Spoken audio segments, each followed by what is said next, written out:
The room was quiet, almost sterile, with nothing but the soft hum of the projector and the tension that hung in the air like a fog. People fidgeted in their chairs, flipping through agenda packets, pretending not to notice what was happening in front of them. I sat at the center of it all, still clutching the report I had spent the entire weekend preparing, as if holding it could anchor me in a moment that was slipping away too quickly.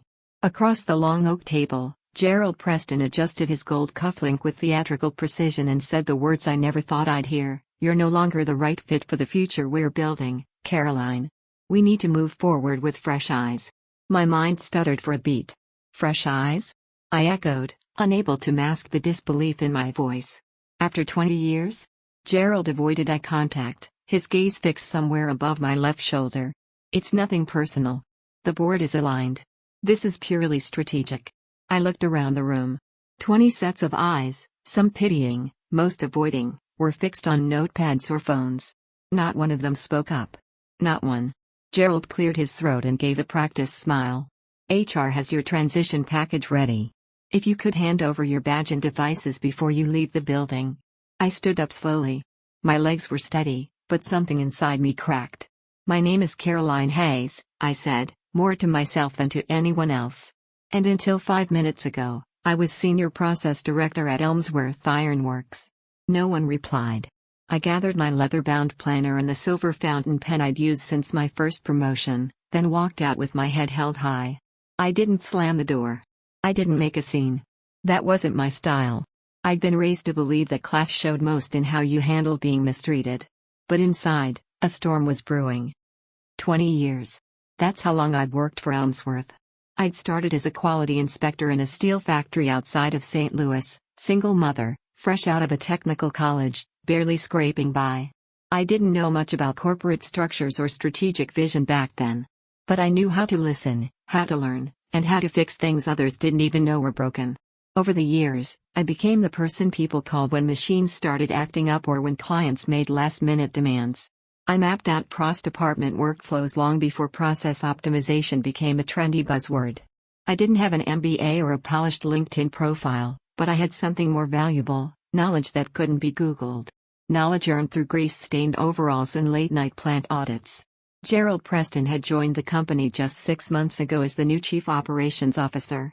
Fresh off a stint at a digital transformation agency in Seattle, he wore tight-fitting suits, used words like synergize and disrupt, and cared more about dashboard aesthetics than actual output. At first, I tried to work with him. I presented him with process diagrams that took me weeks to build, integrating automation timelines with our legacy systems. He nodded through the presentations, but his eyes were always on his phone. He didn't want collaboration. He wanted a clean slate. The writing had been on the wall when he started reorganizing teams, pushing out veterans with decades of insight and replacing them with recent grads who could code but had never set foot on a factory floor. He wanted dashboards to glow, even if the machines underneath them wheezed. I had warned him, gently, respectfully, that eliminating certain manual inspections would increase error rates. He smiled and said, "Data will catch it faster than people can." I'd pushed back on his plan to consolidate supplier portals. "Each vendor has unique invoicing formats," I told him. "Our internal accounting can't handle that kind of unification without a middleware solution." He'd brushed me off. "It's outdated thinking, Caroline. We need to eliminate friction, not work around it." And now here I was, friction, personified, cut out like a flawed part. Back home, I stared blankly at the cardboard box I'd packed in under 15 minutes. A few plaques, a coffee mug for my daughter, Ella, and a photo of the team from our last system-wide implementation, back when we were hitting record numbers and celebrating with cake in the break room. My phone buzzed. A text from Ella. "Did you tell them how lost they'll be without you?" I smiled through the sting. She always had my back. But the truth was, they wouldn't realize it. Not yet. Gerald and his team didn't understand how the invisible systems I maintained held the operation together. They didn't know which clients required offset shipping invoices, or that the North Plant's conveyor control panel had a glitch only I knew how to override. They didn't understand that I was the firewall between chaos and the illusion of smooth sailing. And now that firewall was gone. I spent the next day updating my resume, trying to compress 2 decades of sweat, mentorship, crisis management, and innovation into bullet points. It felt surreal, like trying to bottle the wind. The silence from Elmsworth was deafening. No follow-up. No thank you. Just the cold finality of a severance email and an NDA. But on the third day, as I sipped my morning coffee and watched Talla's dog chase pigeons through the yard, my phone rang. Unknown number. I almost didn't answer. Caroline Hayes, I said, still expecting a recruiter or maybe a vendor I forgot to notify of my departure. Caroline, thank God, came the breathless voice of Thomas Riley, the CEO of Elmsworth Ironworks. I sat upright. We need your help. It's urgent. Everything's falling apart. Thomas? I said, gripping the phone tighter. You're calling me now? His voice crackled through the line with desperation. Yes. I know how this sounds, Caroline. But the systems, everything, are falling apart. Gerald's implementation of the new software has derailed operations. Orders are delayed, inventories disappearing into the void, and our top 3 clients are threatening to walk if we don't fix it today. For a few long seconds, I didn't respond. I just let the silence carry my shock, my anger, and maybe even a bit of grim satisfaction. Didn't Gerald say the future didn't include outdated perspectives? I asked, my tone sharp but controlled. He did, Thomas admitted, his voice lower now. And clearly, he didn't know what he was talking about. We all underestimated just how much of this company rested on your shoulders. You weren't just running systems, Caroline, you were the system. A part of me wanted to laugh. Another part wanted to hang up.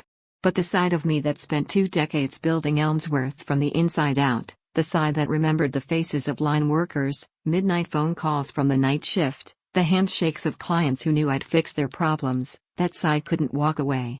I took a deep breath. Here are my terms, I said. I work remotely. I pick my hours. I'm a consultant now, not your employee. Triple my previous salary, non-disparagement clause in writing, especially regarding what Gerald has been saying, and full access to internal systems. There was a pause. I heard papers rustling, a chair creaking. Done, Thomas said. I'll have legal draft the paperwork within the hour. Please, Caroline. We're hemorrhaging, and nobody knows where the wound is. I hung up and stared at my laptop for a moment. So it begins again, but this time, on my terms.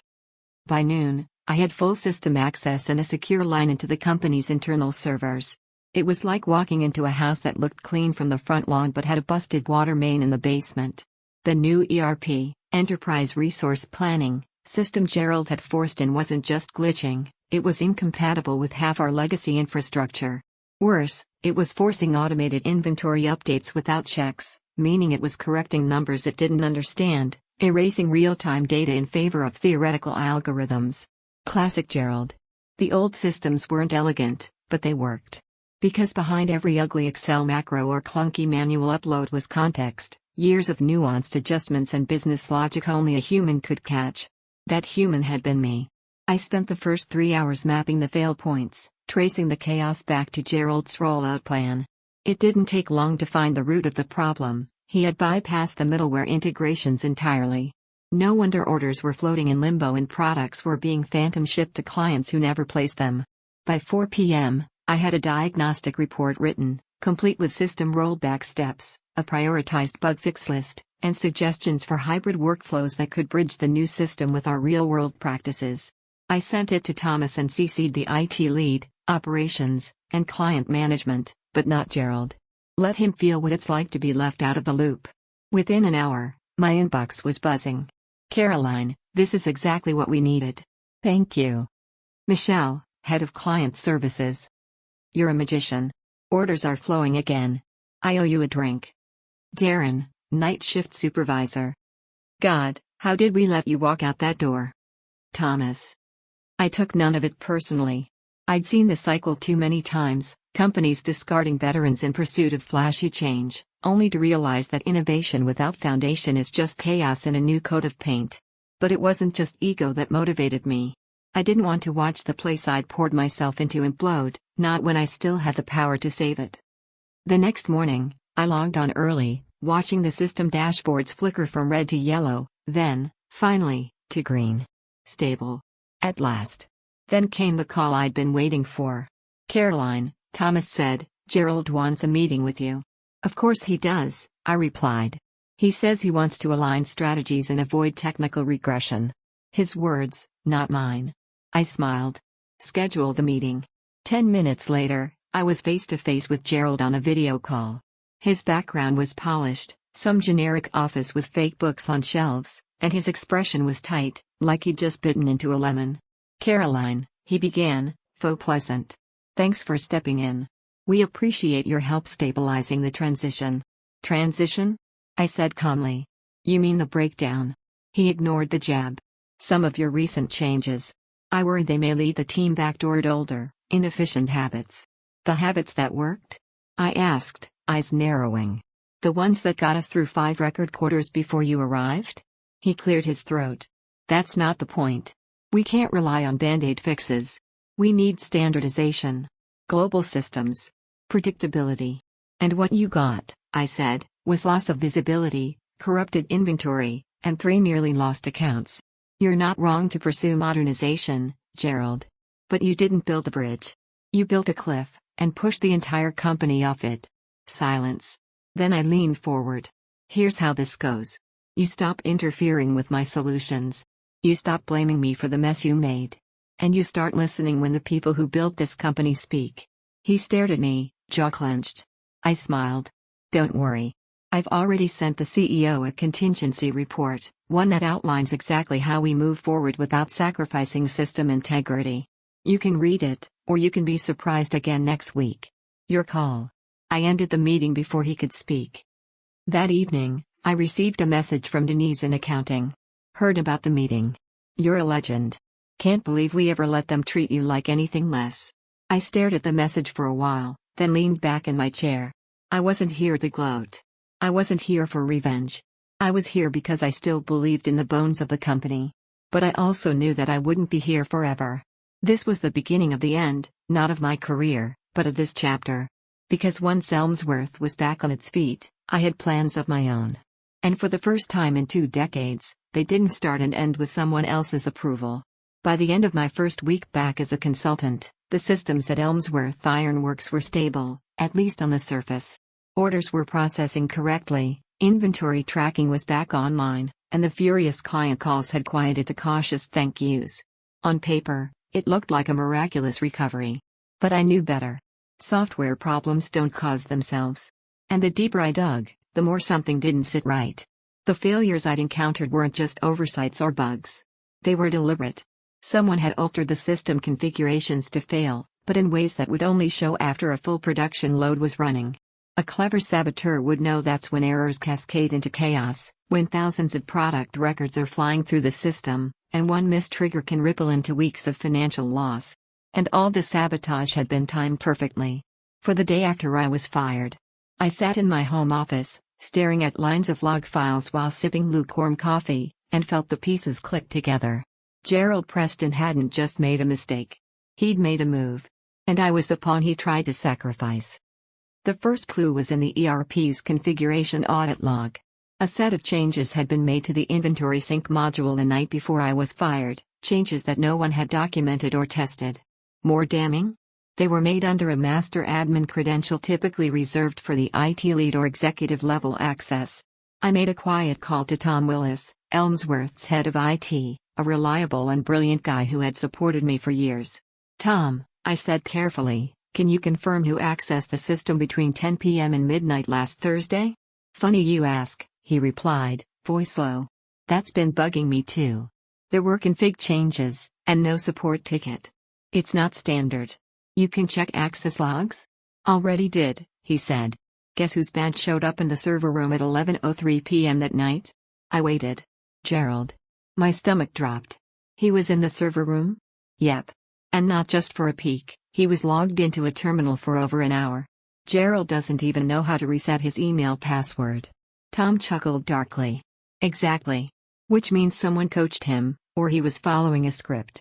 Now it made sense. Gerald wasn't trying to modernize. He was trying to sabotage, and he needed me out of the way to pull it off. "Tom," I said, "can you back up those logs and secure them somewhere off-network? I don't want them disappearing." "Already done," he replied. "I've also been taking backups of every file Gerald touches. Just had a feeling." I smiled. "You've always been ahead of the curve." That night, I sat at my kitchen table with my old leather notebook open beside me, tracing out the web I now saw clearly. Step 1, Gerald gets hired and starts eliminating the veterans. He positions me, the most experienced, as resistant to change.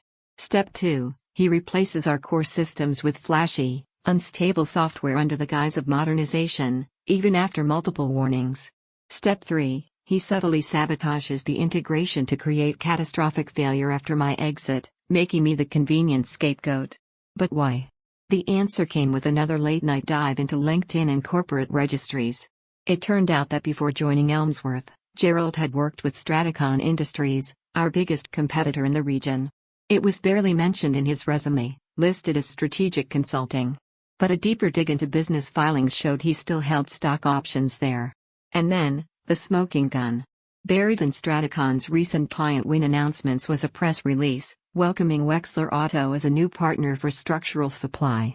Wexler was one of our clients, a big one. I remembered their finicky delivery specs like they were tattooed on my hand. According to the timestamp, Wexler had signed with Stratacon 2 days after our system failures began. The pieces clicked. Gerald was bleeding Elmsworth of clients to bolster Stratacon, raising his own stock value in the process. And by orchestrating internal failure, he could kill 2 birds, damage Elmsworth's reputation and come out looking like a reformer if his sabotage was never discovered. But he didn't count on me returning. And he sure as hell didn't count on me digging. I compiled everything. The access logs. The sabotage code. The client defection timelines. The Stratacon connection. Then I called my attorney. "Caroline, this is serious," she said after reviewing the documents. "You're sitting on evidence of corporate sabotage, securities fraud, and breach of fiduciary duty. This isn't just a firing mistake, this is a federal crime." "I know," I replied. "But I need to make my next step bulletproof. If I present this too soon, and he catches wind of it, he'll destroy what evidence remains. So what's your plan?" "I'm going to set a trap." The next day, I scheduled a system audit meeting with Gerald and 2 of the remaining executives. "I've found some inconsistencies in how the new ERP integrates with our client modules," I said on the call. "If left unaddressed, they could create legal exposure." Gerald's mask of confidence cracked. "Legal exposure?" "Yes. And financial exposure.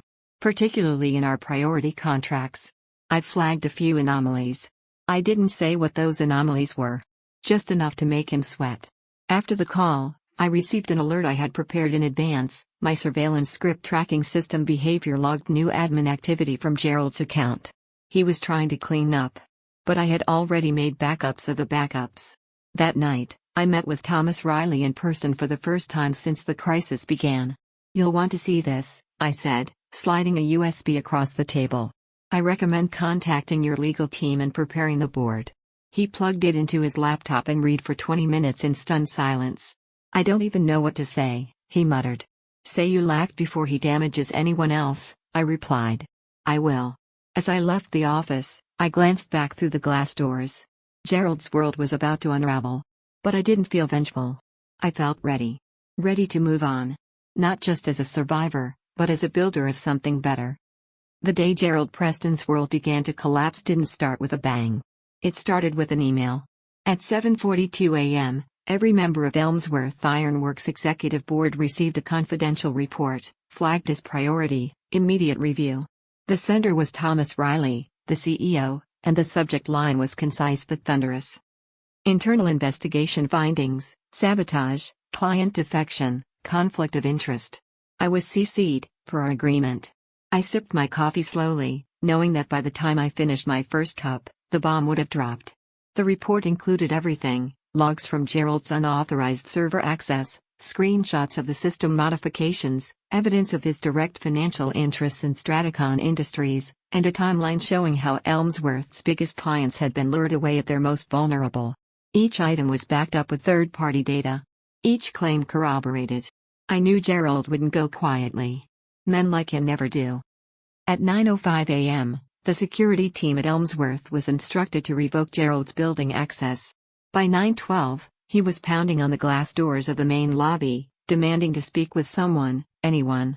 Security footage would later show him gesturing furiously at the receptionist, then storming off after realizing his keycard had been deactivated. I was working remotely, of course. But I was also watching from the inside, through our network.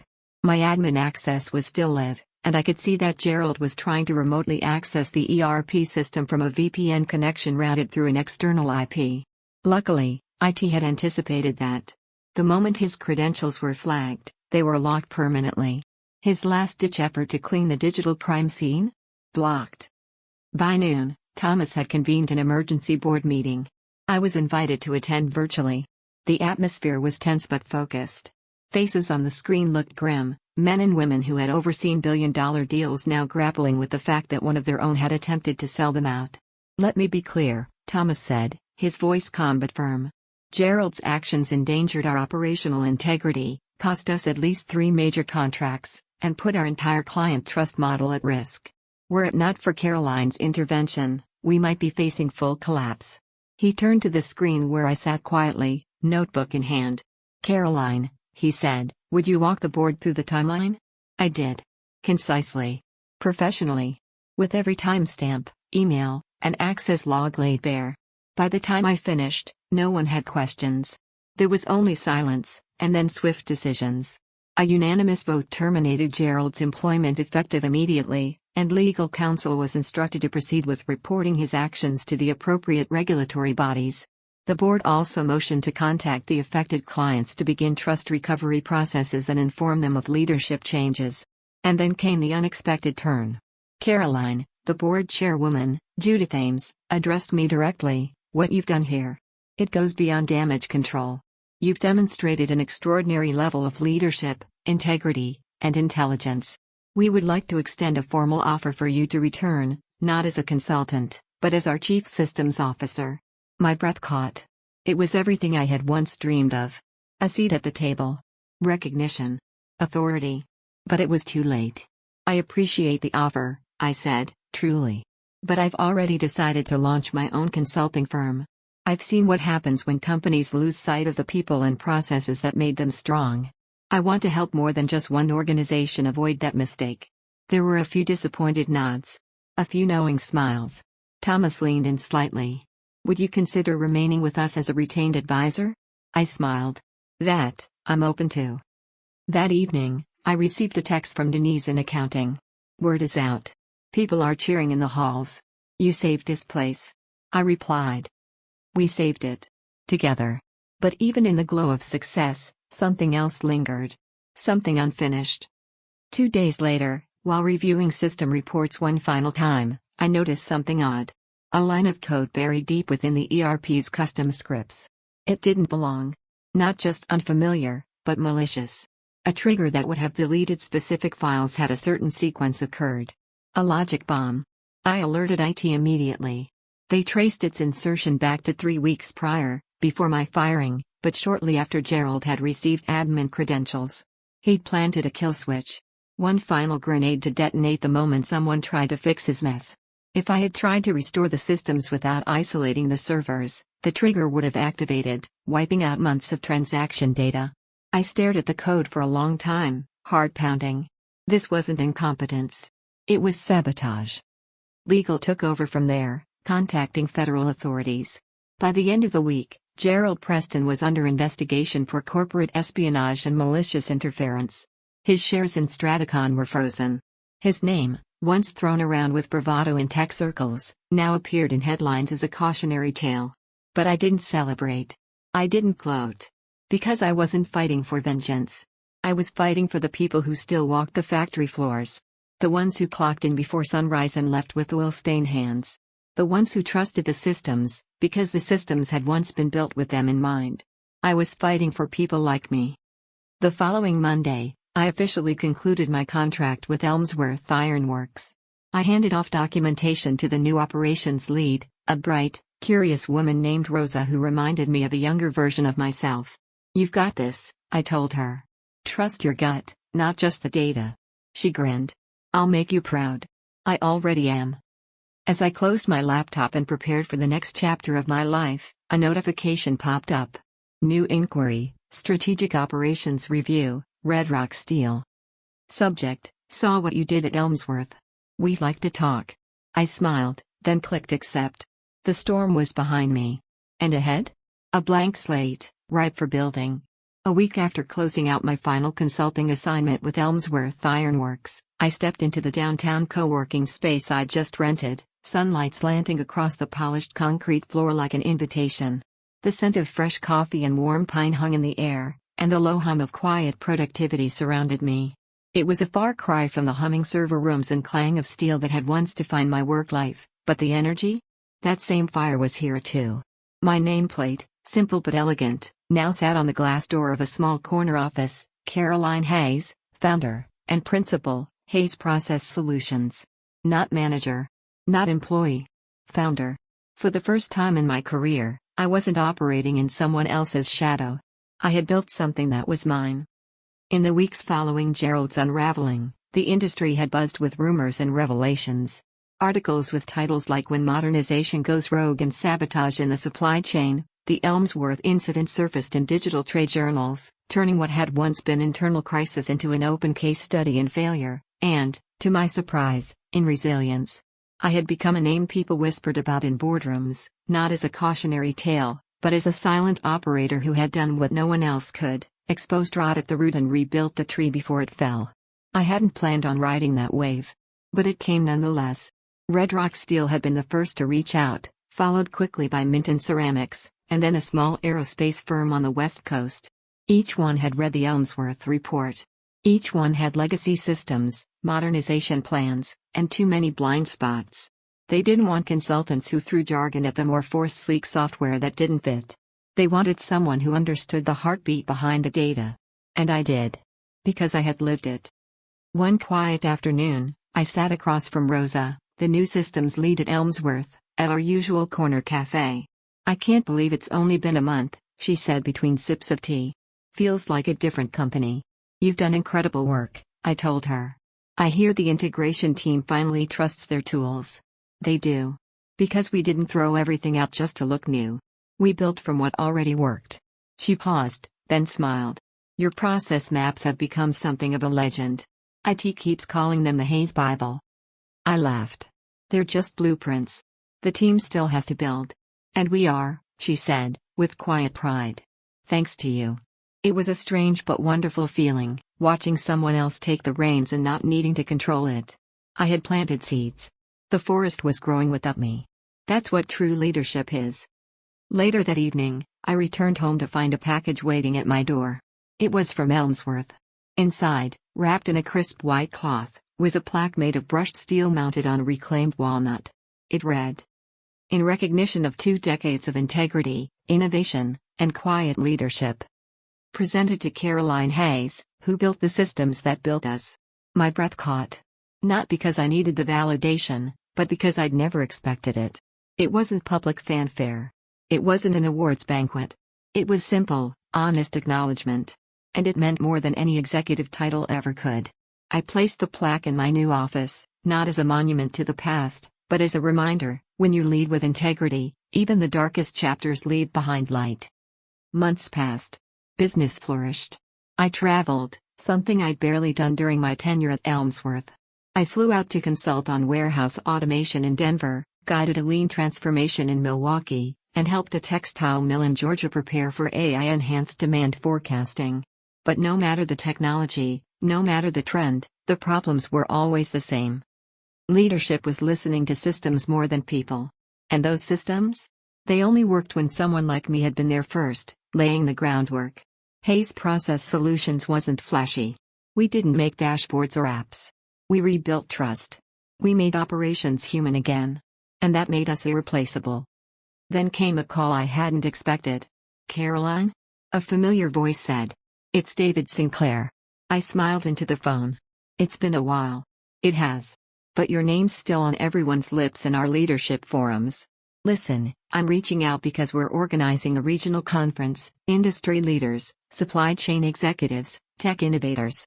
And we'd love for you to keynote." I blinked. "Me? Absolutely. You're the story everyone should be hearing. Not about the scandal, but about how you led. We want you to talk about your process. Your philosophy. Why companies fail when they ignore quiet voices." There was a time I would have hesitated, maybe even declined. But not anymore. "I'd be honored," I said. The night of the keynote, the room was packed. People from every sector, metal, food, textiles, tech, gathered to hear about something they rarely discussed openly: institutional knowledge and the cost of forgetting it. I stood beneath a modest spotlight, the screen behind me showing a single slide. The invisible framework, building systems that remember. And I told them the truth. How too many companies chase transformation and forget foundation. How modernization without memory is like building a skyscraper on sand. How firing your history to chase innovation is a surefire way to implode. But when you honor what came before, I said, when you pair experience with new ideas, not in opposition but in harmony, that's when you evolve. That's when you truly build something that lasts. The applause was long. And as I stepped off the stage, I didn't feel like the woman who'd once been called outdated. I felt like the future. Months turned into a year. Hayes Process Solutions expanded. I hired 2 analysts, trained by me personally. My daughter Ella, now in her late 20s, decided to leave her corporate job and join me part-time, managing logistics and outreach. We traveled. We built. We solved. And most of all, we listened. Because that's what had been missing from the companies we worked with. The power of quiet, steady voices. The ones who don't shout but who always show up. The ones who know not just how to fix things, but why they matter. I may have been discarded once, but I had reclaimed my worth, not through revenge, not through rage, but by proving that being underestimated is only a disadvantage if you stay small. And I had chosen to grow. Sometimes, the best legacy isn't the one someone else gives you. It's the one you build, on your own terms, at your own pace, in your own name. And that's a system no one can tear down.